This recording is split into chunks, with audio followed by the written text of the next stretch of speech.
जंग को अगर असूल पर हो तो ताकत की बुनियाद पर शिकस्त या फतह का फैसला होता है, और अगर धोखे से वार किया जाए तो इंसान जिल्लत की पस्ती में गिरकर कब्र की ख्वाहिश करता है। इसके साथ ही ऐसा ही हुआ जो एक ऐसे दुश्मन के हाथ लग चुका था जो दीन के नाम पर घिनौना खेल खेल रहा था, जिससे ज़मीन पर फिरौनी चालों से दीनदारों का जीना हराम किया हुआ था। इसके खिलाफ खड़े होने वाले ज़िंदगी से महरूम कर दिए जाते थे। इन्हीं लश्करों में एक ऐसा बहादुर सिपाही भी इसके हाथ लगा जो सही मायनों में तख्त ताज का हकदार था, लेकिन तारीख गवाह है कि साजिशों के दायरे में हकदार हमेशा से महरूम और गासिब को गलबा हासिल रहा है। दीन के इस दुश्मन ने जान की बाजी हारते हारते भी एक ऐसा आखिरी वार किया जिसके बाद इसके होशो हवास कायम रहे और ना ही वो किसी को मुंह दिखाने के काबिल रहा, क्योंकि जालिम का साथ देने वाला भी तो जालिम ही होता है। और यही बात वो भूल गया था। आखिरी बार किस्त नंबर 1। तो क्या ये तुम्हारा आखिरी फैसला है? जवाद ने अपने सामने बेनियाजी और एतमाद से खड़े हम्माद को मुस्तरिब मुखातिब किया। जी हाँ, बिल्कुल आखिरी। हम्माद ने अपनी बेनियाजी में भी अदब का दामन हाथ से न छोड़ा था। एक बार फिर सोच लो, ये सब इतना आसान नहीं होगा। इसने मुतनब्बे किया। मैंने बहुत सोच समझ कर ही फैसला किया है और अब पीछे हटना मुमकिन नहीं है। हम्माद ने दो टोक अंदाज में जवाब दिया। आज़रबाईजान में अर्दबील के करीब किले की मनसबदारी फूलों की सेज नहीं है। जवाद ने एक और कोशिश की। मैंने मनसबदारी को कभी भी फूलों की सेज समझा ही नहीं। हम्माद पुरएतमाद था। और तुम? जवाद की अहलिया आमना ने बेटी से मुखातिब होकर दरियाफ्त किया, जो खामोशी और अफसुर्दगी से अपने वालिद और शोहर की बहस सुनने में मसरूफ थी। तुमने इसे समझाने की कोशिश नहीं की क्या? बहुत कोशिश की थी, लेकिन ये नहीं मानते। इनका एक ही जवाब है कि अगर मुझे शोहर के मामले में इतने तहफ़्फ़ुज़ात या ख़दशात थे तो मुझे किसी मनसबदार से शादी करना ही नहीं चाहिए थी। मेरा फ़ैसला क्या है? इसने किसी आस के तहत इस्तफसार किया। मैं इनके साथ ही जाऊँगी। आयशा होंठ कुचलते हुए गोया हुई। तो इस उम्र में हमें तन्हा छोड़ जाओगे? जवाद की आंखों में नमी उमड़ने लगी। मजबूरी है, इसके अलावा और कोई रास्ता या इंतखाब नहीं है। हम्माद के अंदाज में बेजारी दर आई। एक रास्ता बहरहाल मौजूद है, अगर तुम राजी हो जाओ तो। जवाद की इस बात पर हम्माद इस्तेफामिया नज़रों से इन्हें देखने लगा। सुफियान को यही हमारे पास छोड़ दो। इसकी तालीम तरबियत और परवरिश हमारी ज़िम्मा होगी। ठीक है, मुझे कोई एतराज़ नहीं। हम्माद ने एक तवक्कुफ के बाद जवाब दिया और अहलिया के चेहरे पर इज़्तिराब देखकर कहा, परेशान होने की ज़रूरत नहीं है। हम सुफियान से मुलाकात के लिए आते जाते रहेंगे और अपने बुढ़े वालिदैन के बारे में भी तो कुछ सोचो ना। सुफियान की इनके पास मौजूदगी जज्बाती और अखलाकी सहारा फराहम करती रहा करेगी। मेरी दिली दुआ है कि परवरदिगार तुम्हारे गुलशन के इन फूलों में मज़ीद इजाफा फरमाए। किसी भी नौमूलूद की आमद के बाद तुम मसरूफ़ हो जाओगी। जवाद ने बेटी को दिलासा देना चाहा। औलाद की कसक तो कभी ख़त्म नहीं हो सकती अभी मोहतरम। आयशा ने शिकवा कुना निगाहों से वालिद की जानिब देखा, लेकिन वालिदैन के कर्ज के अदायगी के लिए ममता के जज्बात की कुर्बानी भी बेमोली है। मैं अपने जिगर गोशे को आपके हवाले करने के लिए तैयार हूँ। आपसे बढ़कर मेरे बेटे का कोई ख्याल नहीं रख सकता। मुझे कामिल यकीन है कि आप दोनों इसे बेहतरीन तालीम और तरबियत से आरास्ता करेंगे। बिल्कुल, तुम इस मामले में बेफिक्र रहो। मैं अपने नवासे को किसी भी किस्म की कभी महसूस नहीं होने दूंगी। आमना का चेहरा खिल गया। हमारे पास ज़्यादा वक्त नहीं है। अपना ज़रूरी सामान बांध लो, किले का इंतज़ाम जल्द अज जल्द संभालना है। हम्माद ने अहलिया को टोका। आयशा ने इस बात में सर हिलाकर रवानगी की तैयारियों का आगाज कर दिया। हम्माद और आयशा की रवानगी का वक्त करीब था। जवाद और आमना की आंखें एक लम्हे के लिए भी खुश्क न हो पा रही थीं। वो दोनों बेटी के अलावा एक दूसरे से भी आंसू की नमी पोशीदा रखने में हलकान हो रहे थे। आयशा वालिदैन की इन कैफियत से बेखबर नहीं थी। अभी इस लम्हे अपना दिल किसी भारी चट्टान तले दबा महसूस हो रहा था। आंखों की नमी में सुफियान का चेहरा बार बार धुंधलाने लगता। आप मेरे अच्छे बेटे हो ना? मेरी एक बात मानोगे? आयशा ने सुफियान को अपने पास बिठा लिया। जी अम्मी जान।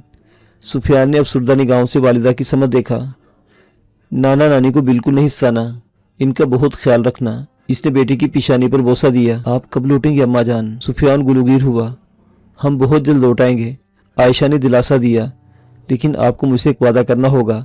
नाना नानी की हर बात मानोगे? इन्हें कभी किसी चीज़ के लिए तंग नहीं करोगे? वादा अम्मी जान। इसने वालिदा के दराज हाथ पर अपना हाथ रख दिया। आयशा के ज़ब्त का पैमाना लबरेज हो गया। इसने बेटे को आगोश मोहब्बत में भर लिया और फूट फूट कर रोने लगी। कहाँ रह गई आयशा? जल्दी से बाहर आओ, हमें देर हो रही है। हम्माद की बेजार आवाज़ सुनाई देने पर चेहरा साफ करती उठ खड़ी हुई। मेरी बच्ची, मैं तेरा शुक्रिया कैसे अदा करूं? जवाद ने इसे सीने में भींच लिया। शुक्रिया कैसा भी जान, ये मेरा फ़र्ज़ था। इसने नज़रें चुराई। ममता की कुर्बानी फ़र्ज नहीं हुआ करती। आमना भी रोने लगी। मेरी दिली दुआ है कि परवरदिगार तुझे ढेरों अजर दे और सदा खुश व आबाद रखे। मैं मुलाकात के लिए आती रहूंगी। आयशा ने वालिदैन से ज़्यादा खुद को दिलासा दिया। हमाद एक जानिब खड़ा बेजारी और नखवत से ये मनाजिर देख रहा था। आमना ने कुरान पाक के साए में बेटी को रुखसत किया तो इनमें से किसी को भी अंदाज़ा नहीं था कि वो बक़ैद हयात इन सब की आखिरी मुलाकात है। हमाद की आज़रबाईजान रवानगी को कई बरस बीत चुके थे।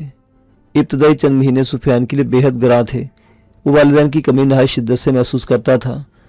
बाप के वजूद की गर्मी, माँ की महक, इन दोनों की ज़ात से वाबस्ता नागुज़ीर उनसियत इसे हमा वक्त बेचैन रखती थी।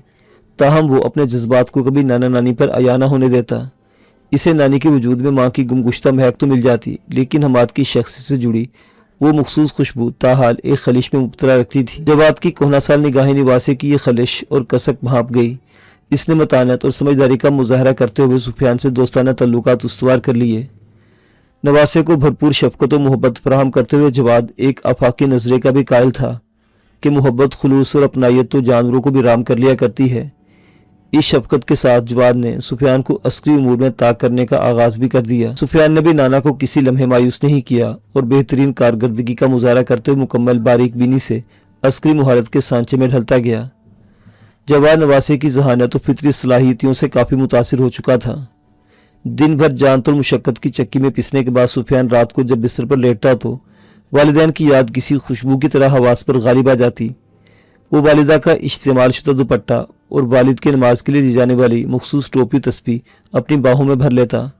आंखों में उमड़ने वाली नमी साफ करते वो सर झटक कर खुद कलामी करने लगता। खुद को संभालो सुफियान, तुम्हारी ये कैफियत नाना नानी को बहुत अफसरदा और मायूस कर देगी। इनकी रियाजत खाक में मिलाने पर क्यों तुले हुए हो? अपनी बेचैनी महज खुद तक ही महदूद रखो। बरस बीतने के बाद भी सुफियान के इस मामूल में कोई फ़र्क न आया था। बूढ़े नाना नानी भी इसके सामने माजी का जिक्र छेड़ने से हत्तुल इम्कान गुरेज ही करते थे, लेकिन फिर एक रोज़ ये जिक्र अज खुद मुजस्सद रूप में इनके सामने चला आया। इस शब एक कासिद मुलाकात के लिए आया था। इसके मखसूस लिबादे अतवार ने जवाद को बज़बान खुद अपना तारुफ करवा दिया। वो कासिद हमाद की जानिब से वहाँ आया था। कहो कैसे आना हुआ? जवाद ने गहरी निगाहों से इसका जायज़ा लिया। इसकी मुस्तरिब हरकत से यहाँ था कि वो कोई अच्छी खबर नहीं लाया। मैं किले के मनसबदार हमाद की जानिब से आया हूँ। मेरे पास आपके लिए एक अफसोसनाक खबर है। आपकी बेटी अब हयात नहीं रही। कासिद के इन अल्फाज पर इन तीनों का दिल धक से रह गया। कब हुआ ये सानिहा?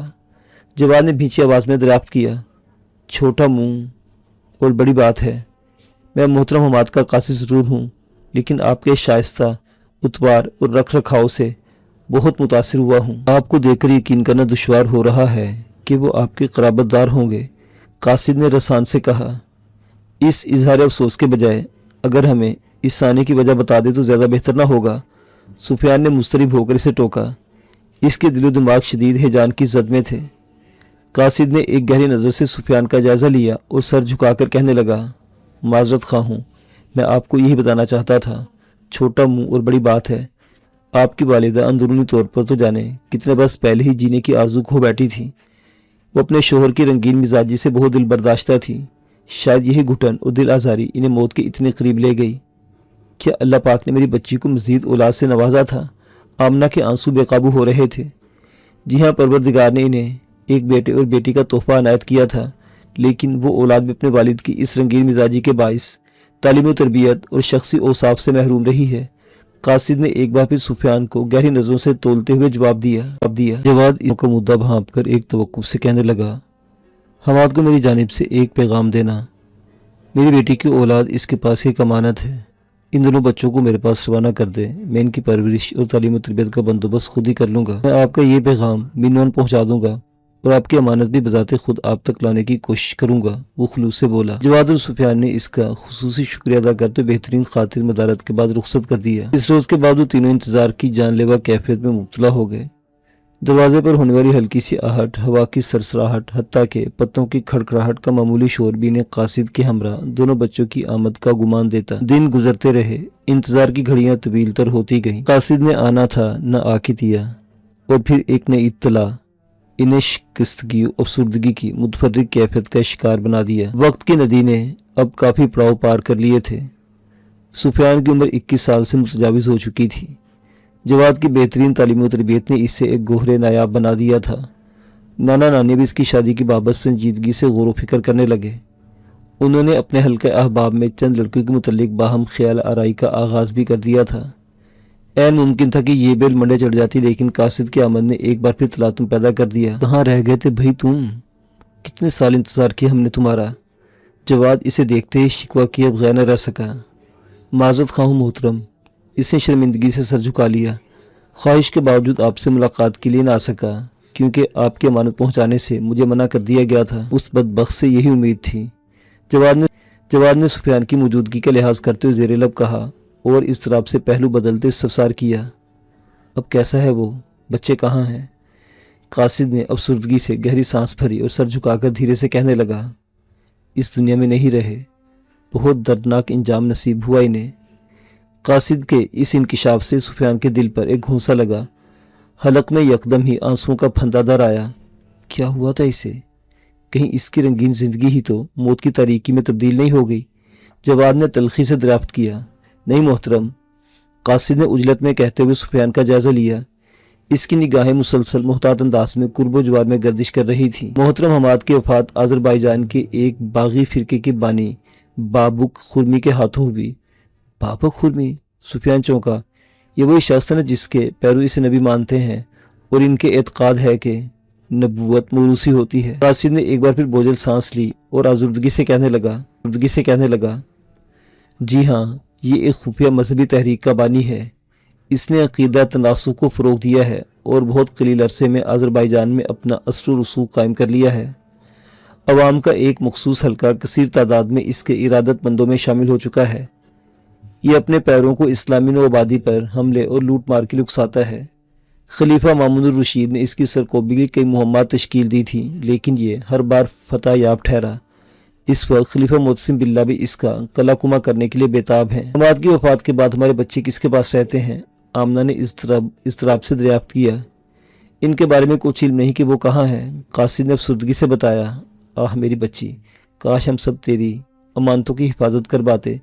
جواد نے افسردگی سے کہا، کاش، اے کاش میں وہ وقت واپس لا سکتی جب ہم نے اپنی بچی کی شادی حماد سے کرنے کا فیصلہ کیا تھا۔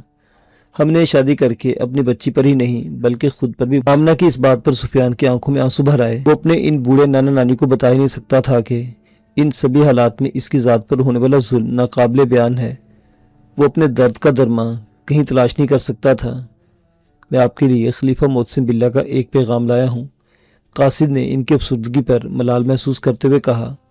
جواد و سفیان سوالہ نظروں سے اس کی جانب دیکھنے لگے۔ خلیفہ نے حماد کے فرزند کو اس کا منصب دینے کا فیصلہ کرتے ہوئے اسے فوری طور پر اپنے پاس طلب کیا ہے۔ قاصد کی اس پیشکش پر آمنہ کا دل دھک سے رہ گیا، تاہم جواد کی آنکھوں میں سوچ کی گہری پرچھائیاں لرزنے لگیں۔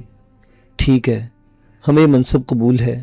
سفیان، تم اپنا سامان فوراً باندھ لو۔ سفیان نے حیرانی سے نانا کی جانب دیکھا اور اگلی لمحے ان کا مقصد بھانپ کر تفہیمی انداز میں سر ہلاتے ہوئے سامان لینے چل دیا۔ آپ یہ سب کیسے کر سکتے ہیں؟ آمنہ نے شکوہ کناں نگاہوں سے شوہر کی جانب دیکھا۔ شدت ضبط سے اس کی آواز پھٹنے لگی تھی۔ میں نے سوچ سمجھ کر یہ فیصلہ کیا ہے۔ ہم اپنی بیٹی کی آخری نشانیاں زمانے کے سرد و گرم میں خوار ہونے کے لیے نہیں چھوڑ سکتے۔ سفیان وہاں جا کر انہیں بآسانی تلاش کر سکتا ہے۔ جواد نے تحمل سے سمجھایا تو وہ قدرے پرسکون ہو کر ایک نئی سوچ میں غرق ہو گئی۔ کچھ دیر میں سفیان اپنا سامان لیے وہاں چلا آیا۔ جواد نے ڈبڈبائی نظروں سے نواسے کی جانب دیکھا اور اس کے شانے پر ہاتھ رکھتے ہوئے کہنے لگا، میری تربیت کا حق ضرور ادا کرنا، مجھے کسی بھی مقام پر شرمندہ مت ہونے دینا۔ میرے بچے بے فکر رہیے نانا جان، میں آپ کو کبھی مایوس نہیں ہونے دوں گا۔ وہاں قدم جماتے ہی آپ دونوں کو اپنے پاس بلوا لوں گا، پھر ہم اکٹھے اپنی تلاش کا آغاز کریں گے۔ سفیان کی اس بات پر جواد نے بے ساختہ اسے اپنی باہوں میں بھینچ لیا۔ جاؤ، تمہیں اللہ کی امان میں دیا۔ اس کی آواز بھیگ گئی۔ سفیان اپنے جذبات پر قابو پاتا ہوا نانی سے بغل گیر ہوا اور قاصد کے ہمراہ ایک نئی منزل کی جانب روانہ ہو گیا۔ سفیان کی مسافت اب آذربائیجان کے پہاڑی سلسلوں میں داخل ہو چکی تھی۔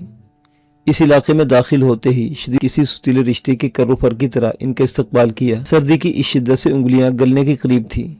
چہرہ سن ہو جانے کے باعث بدن کا حصہ ہی معلوم نہیں ہو رہا تھا۔ سفیان موسم کی سختی برداشت کرتا مسلسل ایک سوچ میں مبتلا تھا۔ قاصد ابتدائی سفر میں تو خاموشی سے اس کی کیفیت کا مشاہدہ کرتا رہا، اس کے بعد وہ خاموش نہ رہ سکا۔ کیا بات ہے جوان، میں دیکھ رہا ہوں کہ تم مسلسل کسی سوچ میں گم ہو. کیا ماجرا ہے؟ تمہارے خیال میں کیا ماجرا ہو سکتا ہے؟ سفیان نے جوابی سوال کیا.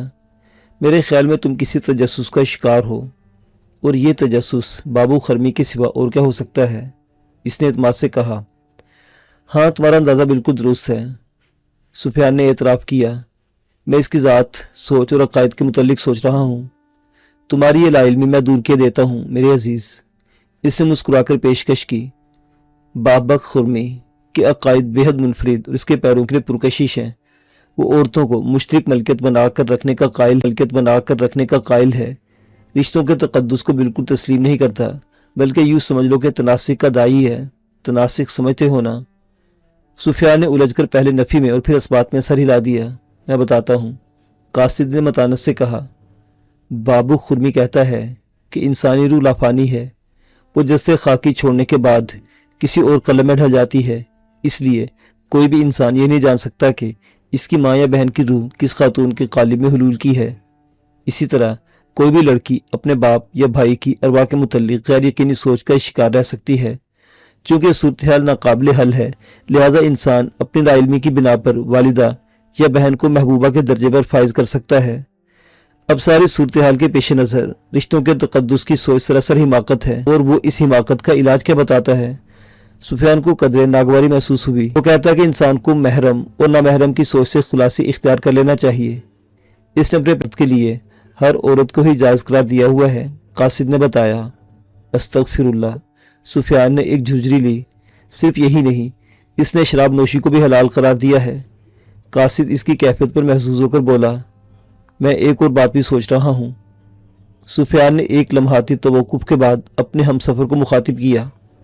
میں جانتا ہوں، اس نے تفہیمی انداز میں سر ہلایا. تم اپنے والد کے خاندان کی بابت پوچھنا چاہ رہے ہو کہ ان پر کیا بھی تھی؟ سفیان نے فوراً اس بات میں سر ہلا دیا. ان پر بہت مظالم ڈھائے گئے. نہیں، شاید میں یک طرفہ بات کر رہا ہوں. صرف تمہارے والد کی زوجین اور اولاد ہی نہیں، بلکہ بابک خرمی کے پیروکار ہر ایک عورت اور بچے کو گرفتاری کے بعد خرمیہ فرقے کی شمولیت کے لیے مجبور کر رہے ہیں. قاصد نے بوجھل سانس لی. اور اگر کوئی اس بات سے انکار کر دے تو؟ سفیان نے کسی خدشے کے تحت استفسار کیا. تو اس کا حل موت ہے، اس کے سوا اور کوئی راہ نہیں. قاصد کی اس بات پر سفیان گنگ رہ گیا.